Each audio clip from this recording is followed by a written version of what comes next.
दोस्तों, किसी मुल्क पर एक बादशाह हुकूमत करता था। वो बादशाह बड़ा ही जालिम था। किसी से भी कहीं भी कोई भी छोटी सी भी गलती हो जाती थी तो वो उसे उठा के भूखे कुत्तों के सामने डाल देता था।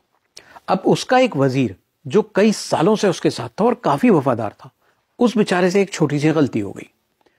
बादशाह ने जो है वो ट्रेडिशन के हिसाब से अनाउंस कर दिया कि भाई इसे उठाओ और कल सुबह भूखे कुत्तों के सामने डाल देना। यह सुनकर वजीर काफी परेशान हुआ, लेकिन क्योंकि वो काफी अक्लमंद था, उसने बादशाह से रिक्वेस्ट की कि बादशाह सलामत, मैंने आपकी इतने सालों खिदमत की है, उसके एवज मुझे सिर्फ 7 दिन की मोहलत दे दें और 8वें दिन उठा के मुझे इन कुत्तों के सामने आप डाल दीजिएगा।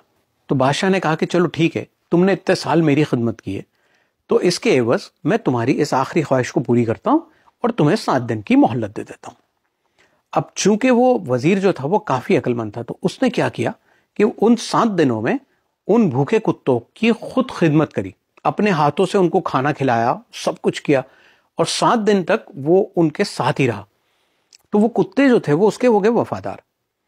अब 8वें दिन जो है वो सुबह सुबह बादशाह ने सबको जमा किया और कहा कि इसे उठाओ वजीर को और डाल दो इन भूखे कुत्तों के सामने। अब जैसे ही उसको वजीर को भूखे कुत्तों के सामने डाला गया तो कुत्ते जो थे वो उसे चाटने लग गए, उसके इर्द गिर्द घूमने लग गए और उसे प्यार करने लग गए।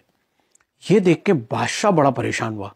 बादशाह ने कहा कि ये क्या माजरा है, ऐसा कैसे हो सकता है।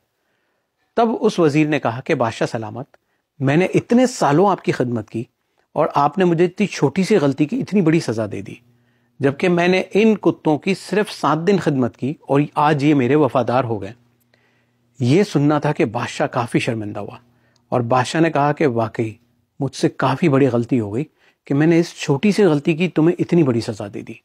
उसने फौरन अपने दूसरे एक वजीर को बुलाया और कहा कि इसको इस पिंजरे से फटाफट अभी के अभी निकालो और भूखे मगरमच्छों के तालाब में फेंक दो। मोरल ऑफ द स्टोरी ये है कि जब मैनेजमेंट आपकी बजाने की सोच लेती है ना, तो वो बजा के ही रखती है। अब इस कहानी का पाकिस्तान के इलेक्शन से कोई ताल्लुक नहीं है भाई, बाकी आप लोग समझदार हैं। ये तो कहीं मैंने देखी थी, पढ़ी थी तो सुना दिया आप लोगों को।